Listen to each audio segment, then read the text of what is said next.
dois fatos. O primeiro, a relação que o rei Davi, nas suas últimas palavras, faz dos seus 37 valentes, com destaque para 3 valentes: Josebe-Basebete, Eleazar e também Samar. 3 grandes valentes aqui registrados na Bíblia, que deram alegria ao rei Davi e que fizeram proezas em nome do seu Deus. E o outro fato é justamente o desejo que o salmista Davi, que o rei Davi, ele teve para beber da água da cisterna de Belém. Verso 15 diz-nos o seguinte: e teve Davi desejo e disse: quem me dera beber da água da cisterna de Belém, que está junto à porta. Então aqueles 3 valentes romperam pelo arraial dos filisteus e tiraram água da cisterna de Belém, que está junto à porta, e a tomaram e a trouxeram a Davi. Porém ele não a quis beber, mas derramou-a perante o Senhor e disse: guarda-me, ó Senhor, de que tal faça beberia eu o sangue dos homens que foram a risco da sua vida, de maneira que não a quis beber. Isto fizeram aqueles 3 valentes. É justamente este texto que nós queremos nesta noite dissecar para os nossos irmãos, falar a respeito dessa atitude do rei Davi, de repente se expressar com um desejo de beber da água da cisterna de Belém, e de repente, depois que ele a tem na mão, ele age desta forma, guardando-se, diz o texto, pedindo até ao Senhor que o guarde, que não bebesse daquela água, porque seria semelhante água igual a sangue dos homens que foram a risco da sua vida buscá-la para o rei. Mas antes, queridos, estas palavras do capítulo 23 do livro de 2 Samuel registra as últimas palavras do rei Davi. O homem que foi, como diz o verso 1, levantado em altura, ungido de Deus, do Deus de Jacó. E a Bíblia diz: e o homem que era suave em salmos de Israel. Encontramos que Davi foi levantado em altura, o homem que foi tirado da malhada para ser rei em Israel, da malhada para o trono de Israel. Diz a Bíblia: agora pois assim dirás ao meu servo a Davi, assim diz o Senhor dos exércitos, eu te tomei da malhada, de detrás das ovelhas, para que fosses o chefe sobre o meu povo, sobre Israel, e fui contigo, porque onde quer que foste, e destruí a teus inimigos diante de ti, e fiz para ti um grande nome, como o nome dos grandes que há na terra. Deus havia engrandecido a Davi, tirando-o de trás da malhada, isto é, detrás do rebanho do seu pai, para literalmente ocupar o trono de Israel. Deus levantou a Davi. Você sabia que o Senhor pode te levantar nesta noite? O Senhor pode te erguer nesta noite, o Senhor pode animá-lo nesta noite, o Senhor pode te entusiasmá-lo nesta noite, assim como ele fez com Davi, o menor dos filhos de Jessé, o mais moço dos filhos de Jessé, aquele que estava ocupado com as ovelhas do seu pai Jessé. Deus então o levanta, a Bíblia diz, em altura. E foi, segundo a Bíblia, um homem segundo o coração de Deus, ungido do Deus de Jacó. O próprio Deus influenciara o profeta no ato da unção do rei Davi. Não foi o profeta que quis ungir, mas Deus dizendo ao profeta para ungir o rei Davi. E finalmente o verso diz o seguinte, que ele era suave em salmos de Israel, um homem que marcou a história de Israel, e nos últimos dias da sua vida, ele faz um relato dos seus valentes, daqueles que fizeram proezas, e que eram os mais próximos na sua jornada de guerreiro. Nós podemos ver que o salmista Davi, o rei Davi, tinha valentes e guerreiros, outros ao seu lado, mas o destaque aqui ficou para estes 37 valentes, e em especial para estes 3 que fiz menção. Quando ele tem desejo para beber da água da cisterna de Belém, estes então se apresentam, rompem o arraial dos filisteus, tiram água da cisterna de Belém e trazem até a presença do rei Davi. Note bem, 3 coisas. Primeiro, romperam o arraial dos filisteus. Segundo, eles tomaram da água, tiraram da água a cisterna de Belém. E terceiro, retornaram até onde estava o rei Davi, e a ele entregou-a. E ele, num gesto tão especial, toma 2 atitudes. Primeira, derrama perante o Senhor esta água julgada tão preciosa, tão valorosa pelo rei Davi. Ele a derrama perante a face do Senhor, numa espécie de libação, isto é, derramando este líquido diante do Senhor, como oferta, até mesmo de sacrifício. Ele faz, derramando esta água preciosa. A sede passou, o desejo passou, ele sopesou, ele ponderou, Davi raciocinou o grande risco de vida que aqueles 3 homens se submeteram para encontrar, buscar esta água e depois trazer até o rei Davi. E ele julgou que não seria necessário, julgou que seria talvez até uma petulância da sua parte em tomar desta água tão preciosa, que custou o risco de vida daqueles seus 3 valentes. E ele, como forma de gratidão, ele então derrama perante o Senhor.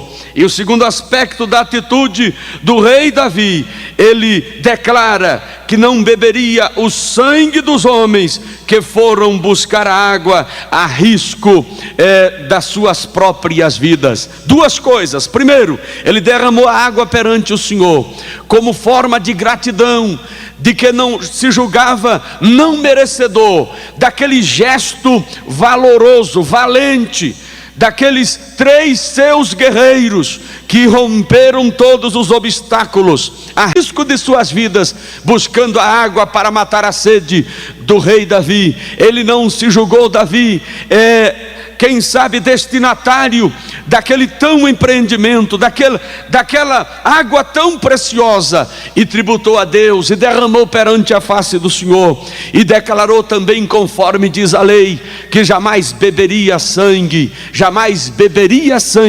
conforme era o proibitivo do Senhor. Você poderia estar dizendo, pastor Bittencourt, até aí eu entendi.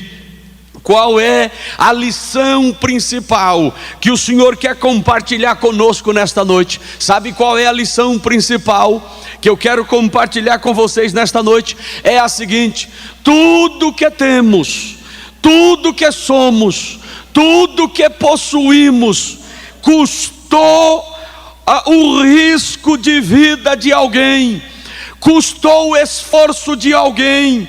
Tudo que temos, tudo que somos, tudo que possuímos, são dádivas que custaram muito a alguém em determinada ocasião, em determinado momento. Você pode fazer uma reflexão sobre isto, você pode fazer uma análise sobre isto que eu estou dizendo.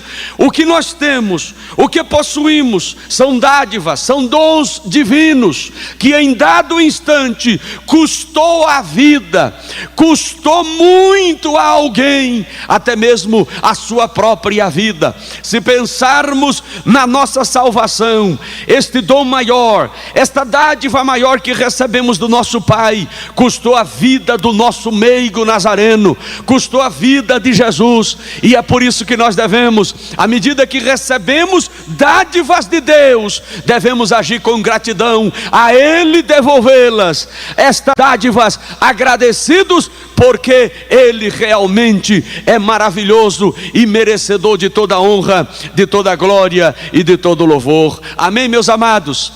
Diga após mim: tudo que temos, e tudo que possuímos, e tudo que somos, em dado instante, custou muito a alguém, até a vida de alguém. Essa é a grande lição do texto. E em decorrência disto, eu queria aqui registrar alguns pensamentos para o nosso elevo espiritual. Primeiro, como eu tenho que me importar diante desta grande realidade. Tudo que temos, tudo que sou, tudo que possuímos, custou a alguém, em dado instante, até mesmo a sua própria vida. Foi em decorrência do esforço de muitos, em decorrência de uma renúncia tremenda de muitos. E esta é a razão de nós estarmos aqui nesta noite. Você sabia por que é que você está aqui nesta noite? É porque o seu pai um dia orou por você, é porque a sua mãe um dia orou por você, é porque o seu vizinho um dia, quem sabe, orou por você, é porque a sua esposa orou por você, é porque o seu filho, quem sabe, orou por você, é porque o seu pastor te aconselhou, foi paciente contigo, te discipulou, te evangelizou, e hoje você está aqui. É por isso que nós estamos aqui neste santuário. Quantas investidas do nosso Deus Ele empreendeu através do seu Filho, através do seu Santo Espírito, através da sua palavra, para que hoje nós estivéssemos aqui neste santuário glorificando o seu nome. Amém, igreja? Oh, aleluias, louvado seja Deus. E é em razão desta atitude de Davi que nós devemos, primeiro, expressar gratidão a Deus por tudo que temos, por tudo que somos e por tudo que possuímos. Diga após mim: expressar gratidão a Deus. Isso significa, meu irmão, reconhecer que somos devedores. O grato é aquele que se julga não merecedor.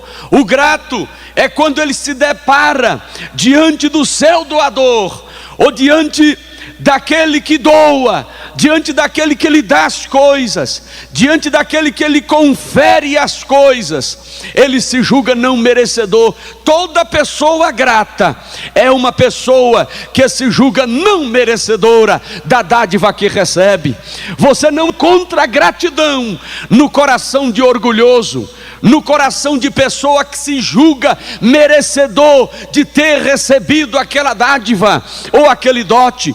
A gratidão, ela é emanada, ela é derivada de um coração que se julga não merecedor por aquilo que tem recebido. Você é grato a Deus por tudo que Ele tem feito por sua vida, por tudo que Ele tem derramado na tua vida, por tudo que Ele tem conferido à sua vida. Você tem se manifestado grato pelo ar que você respira, pelo pão que você se alimenta, pela provisão que Deus lhe concede, pela luz que você contempla, pelo cântico do pássaro que você ouve, pelas forças que você tem, pelo movimento das suas pernas e dos seus braços, pela capacidade da sensibilidade que tendes no coração, pela vontade que você pode se expressar, pela eleição do nosso Deus em relação a nossas vidas, pelo nosso nome está escrito no livro da vida, por sermos batizados com o Espírito Santo, por termos as nossas enfermidades curadas, por estarmos hoje sãos aqui presente, dando glória a Jesus e dizendo: Senhor, Tu és o Deus das nossas vidas. Oh glória! Expresse gratidão a Deus por aquilo que você é e por aquilo que você tem. o que você é e o que você tem custou a alguém alguma coisa, um esforço grande, custou a alguém até mesmo a própria vida. Se pensarmos nos valores espirituais, custou a Jesus a sua própria vida. Ele morreu para que hoje tivéssemos vida, ele padeceu para que hoje estivéssemos realmente estivéssemos longe do padecimento. Jesus foi preso para que hoje estivéssemos livres. Ele foi odiado para que hoje nós fôssemos amados. Ele recebeu as nossas enfermidades para que hoje fôssemos curados. Ele foi escarnecido, ele foi lancetado, ele teve as suas túnicas lançadas sortes, ele foi desprezado para que hoje fôssemos aconchegados a ele. Jesus enfrentou o inferno, enfrentou as hostes espirituais das maldades para que hoje estivéssemos aqui glorificando o seu nome. Seja grato a ele, seja grato a ele, porque você é e você tem, porque Jesus pagou o preço para que assim fosse. Louvado seja o nome de Jesus. Amém, igreja? Em tudo dai graças, porque esta é a vontade de Deus em Cristo Jesus para convosco. Meu amado, minha amada, não está perdido a batalha, não está perdida a batalha. Acredita no Deus que tem condição de reverter a situação, no Deus que muda e acalma, muda os tempos e acalma a tempestade, no Deus que fecha a boca dos leões, no Deus que abre caminho no meio da tormenta. Creia nisto, querida, creia nisto, querido. Você precisa, meu irmão, reconhecer que no meio da dificuldade o Senhor se apresenta com solução e esperança para a tua vida. Louvado seja Deus. Mesmo que o cutelo esteja erguido para descer e decepar, quem sabe, o pescoço da tua vida, se você olhar bem fixo, você vai observar o cordeiro preso lá no meio do matagal, como providência divina para te tirar desta situação e te dar vitória e te dar vida. Amém, igreja? Oh glória, Deus seja louvado. Sobre tudo isto, revestivos de caridade, que é o vínculo da perfeição, e a paz de Deus, para a qual também fostes chamados em um corpo, domine em vossos corações, e sede agradecidos. Essa atitude do rei Davi foi num gesto tremendo. A sede passou. Davi, quando viu aqueles homens chegarem com a água da cisterna de Belém, que aqui representa Jesus, esta água representa Jesus, e quem quer tomar desta água tem que romper o meio do arraial dos filisteus. Quem quer beber desta água tem que ir na cisterna, tem que tomar. A Bíblia diz tem que tirar. É preciso empreender esforços, não no sentido de obter a salvação, mas de lutar contra as forças do mal e obter a salvação no nome precioso de Jesus. E precisa retornar, louvado seja Deus, até a presença de Deus, de posse desta água e de posse da água da vida, que é Jesus, saciar a sua sede. Mas neste fato aqui nós encontramos o rei Davi derramando perante o Senhor aquela água que era preciosa, que era valorosa, que custou muito àqueles valentes de Davi, que esteve em risco de vida. Ele se julgou não merecedor de beber aquela água e portanto apresentou perante o Senhor. Amém, igreja? Você sabia que à medida que nós recebemos de Deus e se devolvermos a Ele em gratidão, sabe o que acontece? Deus nos dá mais ainda. Você recebe uma bênção, devolva para Ele em gratidão, Deus te abençoa mais ainda. Você recebe um livramento, devolva a Deus o livramento em gratidão, Deus vai continuar te livrando ainda. Você recebe uma cura, devolva a Deus em gratidão, Deus vai vai continuar te curando. Oh glória, nós te abençoamos nesta noite em nome de Jesus. Nós ministramos a bênção sobre a tua vida nesta noite, em nome do Senhor Jesus. Amém, igreja? De posse deste raciocínio, que tudo que temos e tudo que possuímos custou a alguém alguma coisa, temos que ser gratos. Outro raciocínio que é tremendo: é preciso honrar o legado que nós temos recebido. Você poderia dizer, pastor, o que é legado? Legado é patrimônio, legado é o conjunto de bens que compõem o patrimônio, é o acervo. O legado poderia se constituir na herança deixada pelo autor da herança, por aquele que partiu. Meus irmãos, à medida que nós reconhecemos que tudo que temos e que possuímos, nós precisamos honrar este legado que recebemos, não por merecimento, mas por parte daquele que nos deu gratuitamente. É preciso honrar o legado que nós temos recebido. Você sabia que eu estou aqui? Eu não paguei o preço que os meus pais, pregadores do Evangelho, pagaram. Eu não paguei o preço que o pastor Paulo Macalão pagou. Eu não paguei o preço que o pastor Cícero Canuto de Lima pagou. Eu não paguei o preço que Gunnar Winger pagou. Eu não paguei o preço que o pastor Daniel Berg pagou. Eu não paguei o preço do empreendimento dos irmãos aqui, que os irmãos pagaram. Eu estou aqui por graça, por misericórdia do nosso Pai, e tenho que honrar o legado que recebi. E quando você honra o legado que você recebeu, você tem que ser fiel, você tem que ser leal, você tem que ser sincero, tem que ser honesto em relação à administração do bem que você recebeu. Amém, igreja?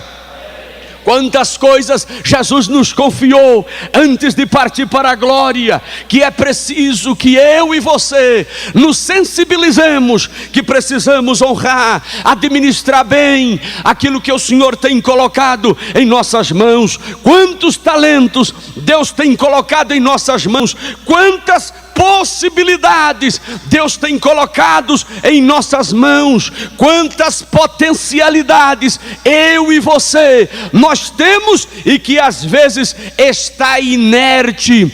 Elas estão inertes, estão dormindo em berço esplêndido no país da nossa vida. Hoje você poderia se despertar e dizer: Senhor, me ajuda a honrar, a administrar bem aquilo que tu deixaste sob os meus cuidados aqui nesta terra. Amém, igreja?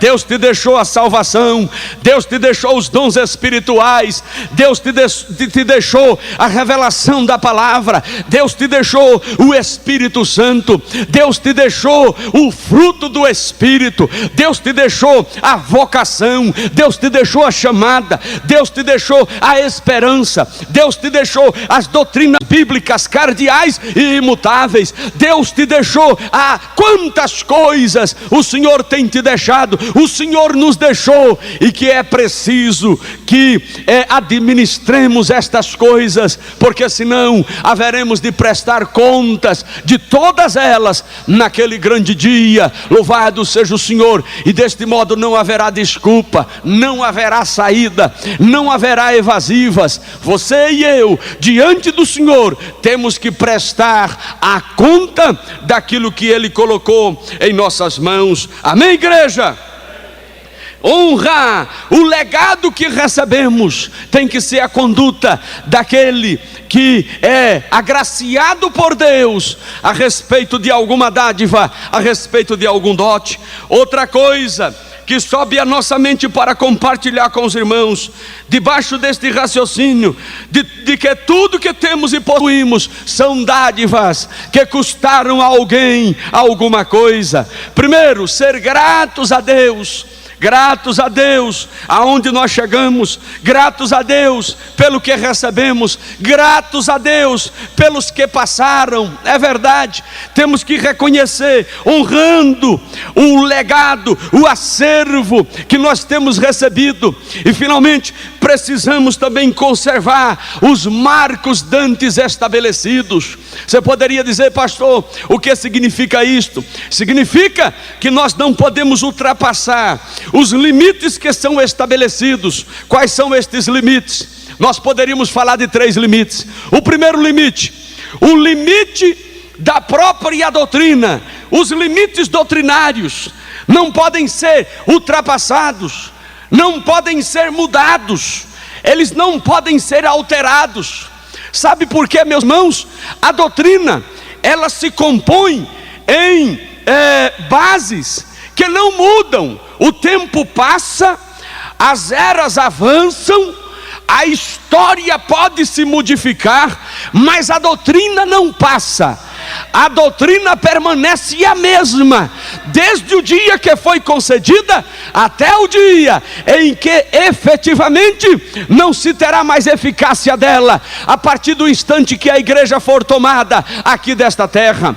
A doutrina, ela permanece, ela é universal, ela é imutável. Os marcos não podem ser mexidos, não podem ser tirados. Você não pode vir com doutrinas heréticas, com doutrinas outras. Você não pode crer naquilo que a Bíblia não respalda a sua crença. Você não pode crer com base em revelação de homem. Você crê com base na interpretação do Espírito Santo e revelação da própria palavra. Dê glória a Deus por isso, meu irmão. É a razão de nós subsistirmos como igreja, é o fato de que a doutrina não muda, a doutrina não passa, a doutrina não se modifica, a doutrina não sofre influência do homem. O homem não colocou a doutrina, o homem não estabeleceu a doutrina, foi o Espírito Santo usando os escritores sagrados, o chamado Theopneustos, louvado seja Deus, homens movidos pelo Espírito Santo. Eles estabeleceram os marcos doutrinários, as doutrinas dos apóstolos e a doutrina de Cristo e a doutrina essencial da igreja. Amém, meus amados? Não podemos mudar os marcos, tá certo? Primeiro, da chamada doutrina. Segundo, não podemos mudar os marcos dos princípios tradicionais. Existem coisas em nossa igreja que não podem ser mudadas, coisas na nossa igreja, enquanto Assembleia de Deus, que não podem ser mudadas. Por exemplo, você já viu alguma Assembleia de Deus aí sem banda? Já viu? Você já viu uma Assembleia de Deus que conserva princípios tradicionais? Você já viu uma Assembleia de Deus sem coral? Você já viu? Você já viu uma Assembleia de Deus sem ministério, sem um grupo de obreiros, tá certo? Composto de cooperador, cooperadora, diácono, diaconisa, presbítero, evangelista, pastor, missionário e missionária. Você já viu uma Assembleia de Deus sem uma assistência social? Você já viu uma Assembleia de Deus sem fazer culto ao ar livre? Você já viu uma Assembleia de Deus sem fazer visita nos lares e culto nos lares? Oração pelos enfermos nos hospitais? Você já viu uma Assembleia de Deus sem uma evangelização de porta em porta? Uma evangelização distribuindo folhetos? Você já viu uma Assembleia de Deus sem uma escola dominical?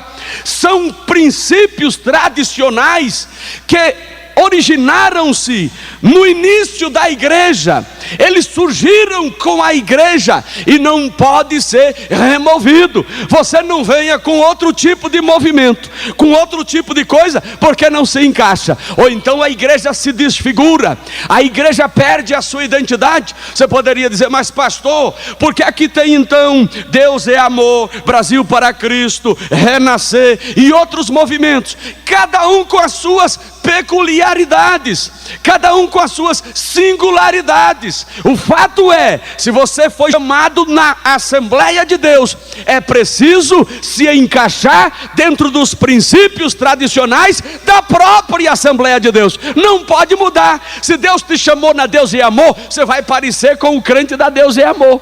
Se Deus te chamou no Brasil para Cristo, vai parecer lá com o crente do Brasil para Cristo. Agora, todos nós, Deus e Amor, Brasil para Cristo, Assembleia de Deus, todos nós somos um em Cristo, porque fazemos parte do corpo glorioso do nosso Deus e do nosso Jesus. Amém, irmão? Dá para dar glória a Deus agora? Você já viu uma Assembleia de Deus sem conservar o ensinamento sobre o dízimo? Sem falar sobre o dízimo, sem falar sobre primícias, sem falar sobre oferta alçadas, que isto é princípio básico para quem deseja, principalmente, isto é de todos, mas para quem deseja ocupar responsabilidade eclesiástica e ministerial, não dá, não é, meus amados? É deste modo que eu vos proponho nesta noite, com base neste pensamento que Deus colocou em nossos corações, não removermos os marcos dantes estabelecidos. A doutrina não pode ser mudada, eu não posso mudar, os princípios tradicionais não podem ser mudados. Você poderia dizer, mas pastor, por que é que tem gente na igreja que não se enquadra, gente na igreja que ainda não se enquadrou? Eu quero te dizer, tenha paciência, espere um pouco, deixa Deus trabalhar, porque isto tudo é um processo, e no momento exato as coisas se encaixarão e o nome do Senhor será glorificado. Amém, meus amados? Eu quero te dizer uma coisa, é preferível ter estas pessoas aqui dentro do santuário, ouvindo a palavra. É preciso que nós amemos estes irmãos, que de repente ainda não se decidiram, de repente ainda não se consertaram, não fizeram aliança total com o nosso Pai. É preciso ter eles aqui dentro, do que lá fora, exposto ao mal, exposto ao inimigo e exposto ao diabo. Esta é a palavra de Deus para os nossos corações nesta noite. Não remova os marcos, meu irmão, continue firme, servindo ao Senhor. Não dê bola para a evolução, não dê bola para coisas, inovações. Não precisa inovar, não precisa evoluir, nada disso precisa. Seja você mesmo, seja você mesma diante da presença do seu Deus. Adore o Senhor em espírito e em verdade, seja sincero no processo de adoração ao seu Deus, e você será uma bênção. Amém? Oh glória! Deixa eu te falar uma coisa aqui para encerrarmos. Você sabia, meu irmão, que existe um tipo de pessoa na igreja que ele tenta viver em função do que os outros estão pensando dele? Será o que é que o irmão A, B ou C está pensando de mim? Meu irmão, você não deve viver na igreja em função do que o outro pensa de você, mas viva na igreja em função do que Deus pensa de você, do que o Senhor pensa a respeito de nós. Esta é a grande verdade. Pode aplaudir o Senhor igual o irmão Pires está fazendo. Pode aplaudir o Senhor. Deus seja louvado. Viva em função não daquilo que os outros pensam de você, mas daquilo que Deus pensa de você. Isto quer dizer, você precisa ser você mesmo, você precisa ser você mesma, ser sincero, verdadeiro, abençoado pelo nosso Deus. Se encaixa aí nos princípios, louvado seja Deus. Não ultrapasse estas coisas, faça igual Davi. Era muito preciosa aquela água da cisterna de Belém, ele não teve coragem de bebê-la, se julgou não merecedor e ofereceu a Jesus, ofereceu a Deus, como se fosse ali uma espécie de oferta de sangue, que teve o risco de vida dos seus companheiros. Aquilo que você tem, aquilo que Deus tem te dado, ofereça a Deus. Diga: Senhor, eu não sou grato, custou o preço do teu filho, agora me conduz como verdadeiro adorador, como verdadeiro servo servo teu na tua casa e na tua seara. Deus te abençoe. Lembre-se disto: o que você tem, o que você é, custou a alguém alguma coisa, e muito pode ter até sido a própria vida. Quanto Jesus não pagou para que estivéssemos aqui nesta noite, quantas lágrimas um dos seus parentes não derramou para que estivéssemos aqui nesta noite, quantas intercessões Jesus não fez diante do Pai. O Pai, às vezes na sua justiça infinita, querendo até nos fulminar, e Jesus lá intercedendo ao Pai, dizendo: Pai, espera um pouco, ele vai ter ainda outra oportunidade, eu morri por ele, ele vai me aceitar, ele vai vir para a tua casa, espere um pouco, eu paguei o preço por ele. Levante-se agora, que eu quero orar por você. Você vai sair daqui cônscio do que o que você tem, do que o que você é, custou muito ao nosso Jesus, custou muito ao nosso Deus, custou muito ao Espírito Santo, custou muito aos nossos pais, custou muito aos antigos, e é por isso que estamos aqui glorificando e adorando o nome soberano do nosso Pai, nosso Deus, nosso Pai. Eu te exalto, te glorifico, porque pude falar aos teus filhos a reflexão que tu colocaste em nossos corações. Fica conosco, Senhor.